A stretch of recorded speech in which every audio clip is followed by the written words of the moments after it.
program is brought to you by Sky Plus Multimedia Network. नमस्कार, मैं कलाम अजनबी और आप देख रहे हैं स्काई प्लस न्यूज़। आइए नज़र डालते हैं आज की खास खबरों पर। राजस्थान सरकार की उर्दू विरोधी नीतियों के खिलाफ न सिर्फ राजस्थान बल्कि दूसरे राज्यों में भी बड़े पैमाने पर आंदोलन का आगाज़ हो चुका है। राजस्थान में आंदोलनकारी सड़कों पर हैं, दांडी मार्च जारी है। इसके बावजूद भी यदि सरकार के कानों पर जू नहीं रेंगती तो यह आंदोलन विकराल रूप भी इख्तियार कर लेगा। आइए जानते हैं कटिहार के उर्दू प्रेमी इस संबंध में क्या कहते हैं। पेश है एक रिपोर्ट। जी मुखिया जी, आप इस इलाके के एक उर्दू के बहिर खां की हैसियत से जाने जाते हैं, उर्दू दोस्त। शुक्रिया। और उनकी हैसियत से आप जाने जाते हैं। आज राजस्थान में उर्दू को ख़त्म करने की एक साजिश की गई है, जबकि वो कांग्रेस की हुकूमत है। इसके बावजूद भी राजस्थान से उर्दू को ख़त्म किया जा रहा है, वहाँ के सिलेबस से उर्दू को ख़त्म किया गया है। इसके बारे में क्या आपका मौक़िफ़ क्या है?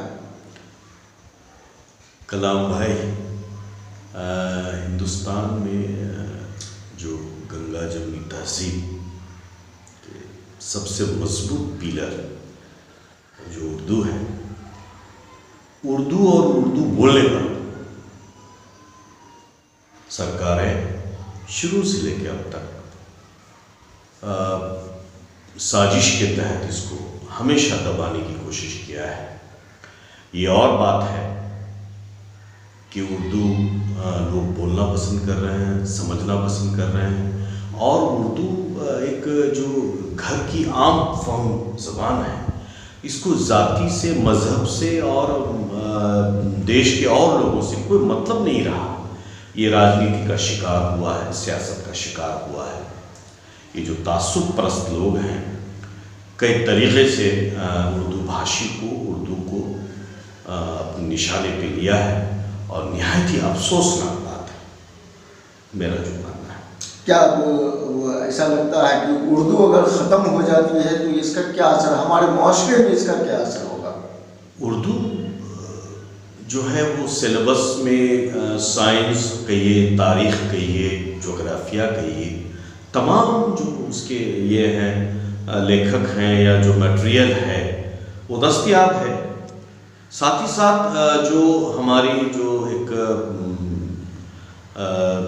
तहजीबी रवायत रही है, जिसमें हम लोग हिंदू, मुस्लिम, सिख, ईसाई सब मिलके एक साथ बैठने का एक ही ज़रिया उर्दू, मुश्तरका तहजीब का एक बहुत बड़ा नमूना है।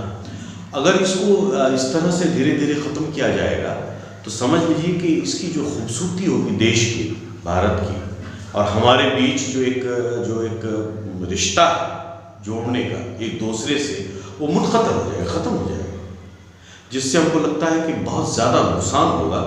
हमारे जो नौजवान नस्ल है, हमारे जो आने वाले लोग हैं जो देश को आगे बढ़ाएंगे, वो इससे महरूम हो जाएंगे। एक तरह का जो जज्बाती ताल्लुक़ है वो ख़त्म हो जाएगा। मतलब ये कि उर्दू के ख़ात्मे के बाद जो समाज में एक दूसरे से आपसी मेल, मोहब्बत, इत्तेहाद, इत्तेफाक है, वो ख़त्म होने के आसार दिख रहे हैं। बिल्कुल सर, ये एकदम बहुत ज़्यादा नुकसान होगा, इस पर चोट आएगी। और वो बात जो हम लोगों ने सुना कि टकसाली ज़ुबान होने के नाते, आम फहम ज़ुबान होने के नाते, इनको जो पूरे देश में नहीं पूरी दुनिया में जो मकबूलियत हासिल हुई है, आज जिस देश में इसकी पैदाइश हुई, वही देश, उसी देश के कुछ लोग, कुछ सियासी लोग अपने मफाद के लिए इसको बर्बाद करने पर तुले हुए हैं। क्या राजस्थान सरकार को कुछ कहना चाहेंगे, आप उनसे अपील करना चाहेंगे कुछ? आज तो कलाम भाई देखिए ना, आसाम की बात आ रही है, राजस्थान की बात आ रही है, बिहार की बात आ रही है, लेकिन राजस्थान में तो कांग्रेस की सरकार है। कांग्रेस पार्टी ही में गांधी जी ने हिंदुस्तानी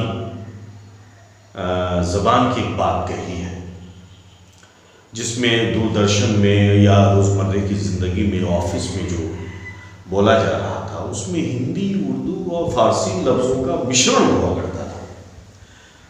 आज कांग्रेस इसको सिलेबस से ख़त्म कर रही है, अपने ही राज्य में उर्दू को मिटाने की कोशिश कर रही है, तो आखिर ये उर्दू भाषी किस पर एतबार करे, किसको लेके चले, किसको अपना समझे। निहायत तकलीफ हुई है इस फैसले से। बहुत बहुत शुक्रिया आपका। ये आपका विषय। राजस्थान में कांग्रेस की गहलोत सरकार ने उर्दू शिक्षा को समाप्त करने की जो साजिश रची, उससे न सिर्फ राजस्थान बल्कि संपूर्ण देश में उर्दू नवाज लोगों को एक ज़बरदस्त धक्का लगा। कांग्रेस की नाम नेहाद सेकुलरिज्म के लिबादे के पीछे का एक ऐसा चेहरा उजागर हुआ है जिसे लोग कम्युनिज्म कहते हैं।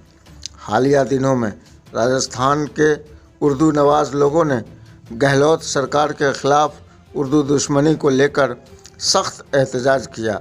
इस एहतजाज ने रफ्ता रफ्ता मुल्क गिर पैमाने पर विरोध की लहर तेज कर दी। गहलोत सरकार ने उर्दू भाषा को नियमित न कर तृतीय भाषा के रूप में मान्यता दी है। उर्दू नवाज और उर्दूदान तबका सरकार के इस फैसले का विरोध कर रहा है। लोगों का मानना है कि सरकार ने उर्दू शिक्षा के साथ भेदभाव किया है। इस भाषा को नियमित न करके सरकार ने राज्य के एक बड़े तबके को अलग थलग करने की साजिश रची है। गौरतलब है कि असम की बीजेपी सरकार ने मदरसे को ख़त्म किया। बिहार की जदयू और बीजेपी सरकार ने उर्दू को समाप्त करने के लिए उर्दू को ऐच्छिक विषय के रूप में रखने का फरमान जारी किया। विरोध तब भी हुआ था, विरोध अब भी जारी है। फ़र्क इतना है कि असम और बिहार में सत्ता सांप्रदायिक शक्तियों के हाथ में है, लेकिन राजस्थान में नाम निहाद सेकुलर कांग्रेस के हाथ में। उर्दू भाषा को लेकर यह विवाद उस समय तूल पकड़ा जब राजस्थान सरकार ने राज्य के अल्पसंख्यक समुदाय को नाराज़ करते हुए भाषा को तृतीय भाषा के रूप में रखा। मदरसा पैरा टीचर्स को अस्थायी किया। राज्य के अल्पसंख्यक समुदाय के लोगों ने राज्य सरकार के विरुद्ध बड़े पैमाने पर आंदोलन चलाना शुरू किया।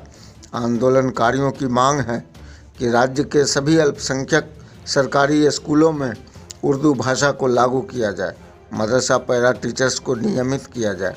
यदि उनकी मांगों को नकारा गया तो फिर राज्य की कांग्रेस सरकार को सख्त खामियाजा भुगतना होगा। ऐसा नहीं है कि यह विरोध सिर्फ राजस्थान में ही है, बल्कि दूसरे राज्यों में भी विरोध का स्वर उठने लगा है। Bureau report, Katihar.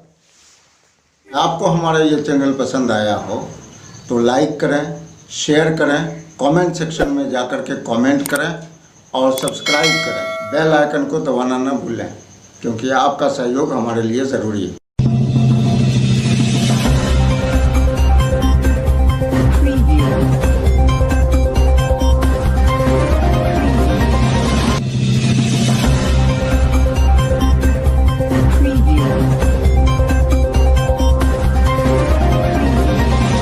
This program is brought to you by Sky Plus Multimedia Network.